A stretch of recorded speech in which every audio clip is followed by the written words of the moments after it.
Hi, Karen. Hi. How are you doing? I'm good. Yeah. I'm good. You excited?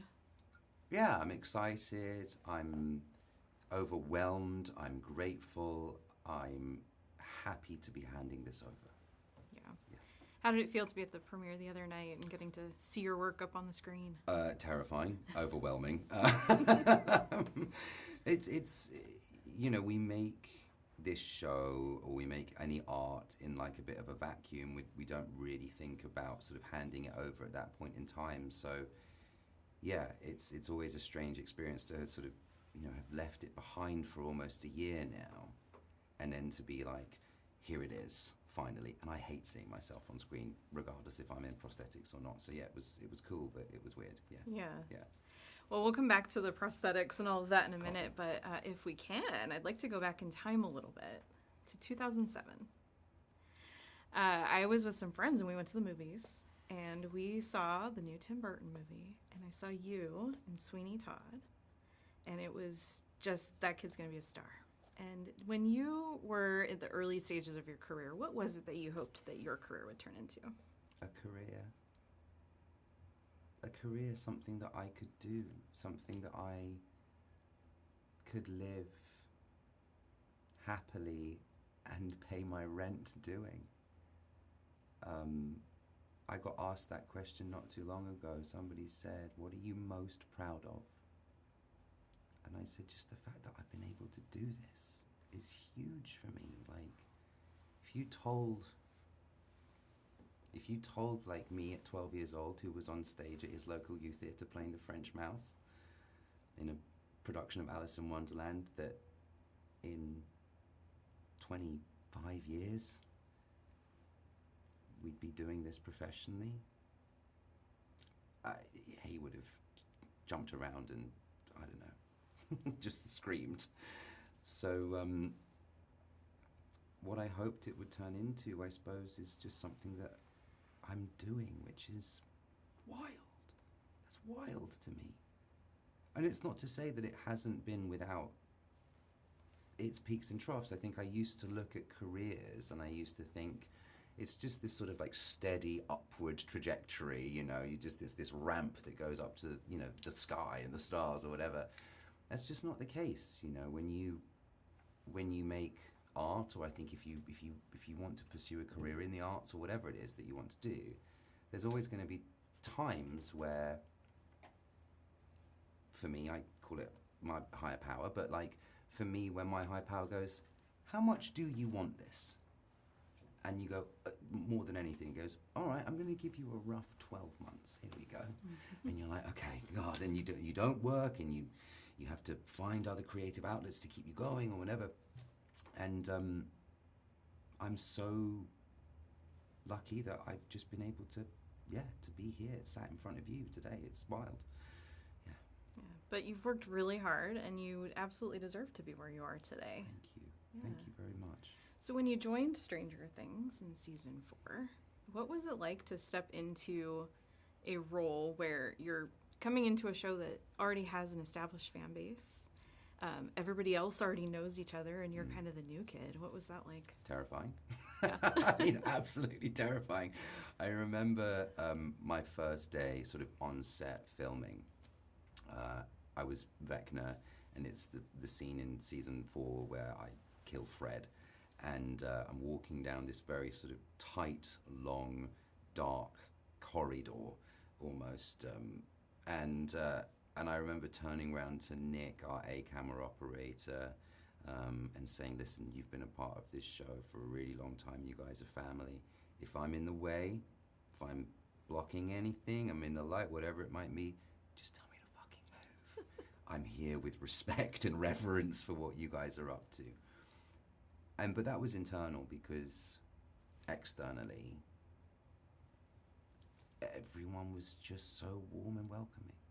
Like, Millie at the read-through turned around and looked at me the first time I started speaking.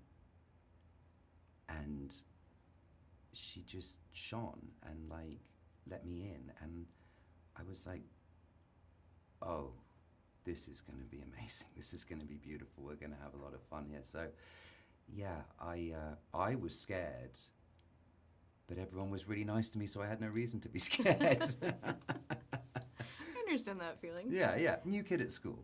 Yeah, exactly. And so how was your experience different going into season 5? It was as terrifying, I'll be honest with you. You know, I'd built Vecna and Henry. You've seen the first 3, haven't you? I have, yes. I'd built Vecna and Henry, you know, throughout the duration of season 4, and prior to that as well. And so to be presenting a new version of a character that I knew and loved so well felt like I was having to create almost an entirely new character, but with parts of the character that I already knew. That was really scary. And also, like I said, you know, for season 4, nobody knew who I was.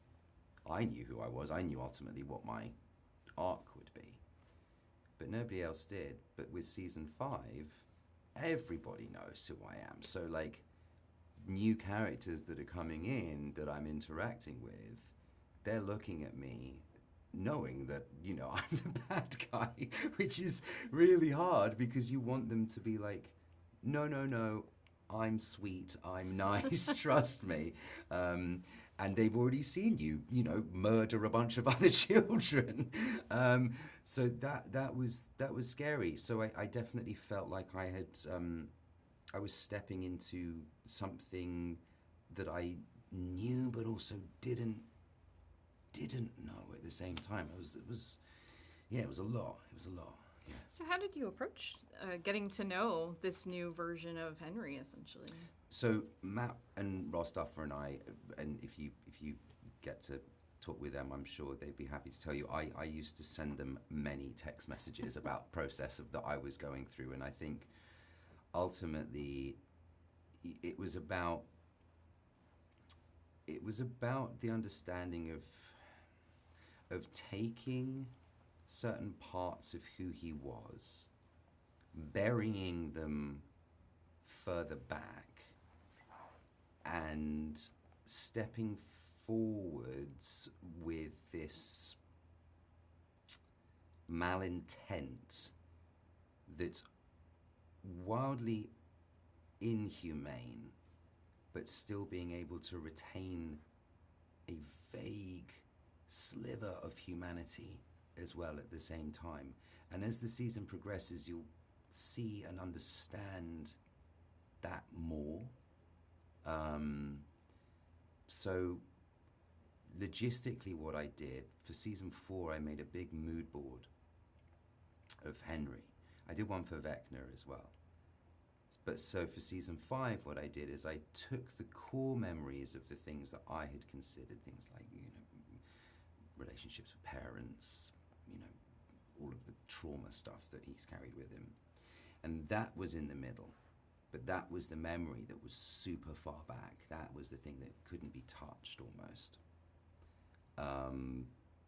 And then around it, embellished and developed a little bit more. But I would ask myself questions like, I think it's in 3 that you get to see that Holly's at the house. I would ask myself questions of all the things that this character could have created, why home?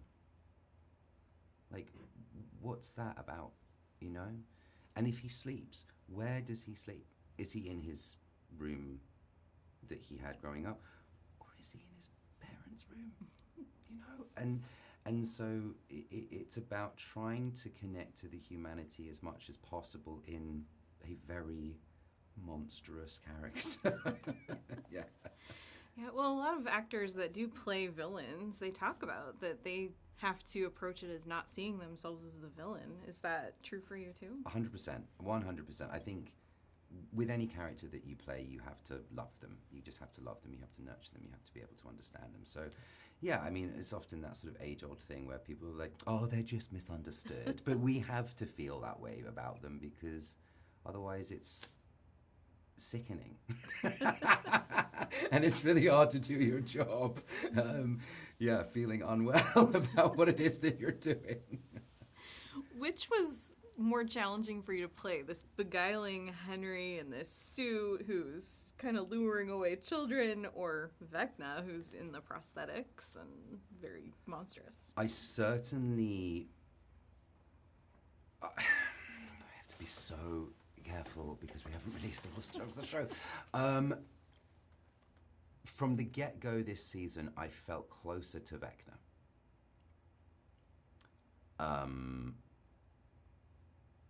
As the season progressed, I was so fortunate because I started to feel closer to Henry again. And not feeling, that's what I mean about that sort of burying. Like he started to step forwards once more because things were happening. and so I missed him. I missed him an immense amount. And so being sat opposite a child, knowing that I'm doing these things, is really hard. Because all I want to say is the truth. All I want to say to her is, oh, by the way, I'm using you to sort of like reach end game here, you know? But I can't say that to her. She'll run away. So they both had their challenges. They both certainly had their challenges. But I was fortunate to find myself close to both of them at the end. Yeah. Can you talk a little bit about the physical transformation of Vecna and what all is involved in that? Yeah. So for this season, I mean, everyone's seen the trailer. So for this season, obviously, he's had a bit of a change. He was shot, set on fire, chucked out a window. A few things. A few minor details. So for this season, obviously, he looks a little bit different, and within that, our process is slightly different. For season 4, we were full head-to-toe prosthetics, 7.5 hours of application every day. For this season, we've seen the first 5 minutes, so no one will mind me saying this either. We see Vecna as he is, or was, but he has had a change, like I say. So there's a more collaborative process between departments this season. Personally, I spent a long time considering gait, presence, posture, even something simple as like the size of my fingers, just like I sat looking at my hands going, so my finger's going to end there, how does that move?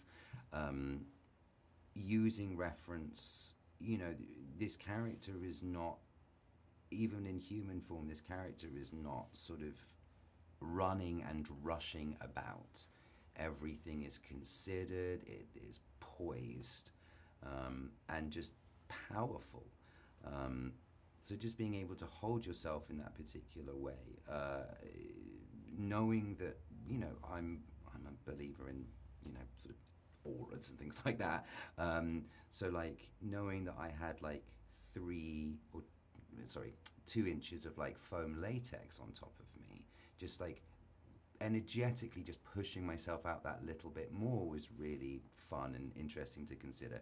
Coming back for 5, Barry Gower and I had many discussions. We did a fitting, and Barry and I had a discussion about just making sure that even though we weren't in the original prosthetic that we had used from season 4, that we still had the presence of the character, so that the other actors and myself just felt the energy of him. And so we had conversations about things like using shoulder pads and other things. I can see that we needed to wrap up, and I can talk about this for like another 20 minutes. Yes, the physical transformation was a lot. It was a lot, yeah. Well, I hope that you were able to emotionally, mentally, and physically get out of that role as well. Yeah, for sure. Thank you so much for your time. Thank this was really you. good. Congratulations. Thank you. Sorry for monologuing. I appreciate you. Thank you.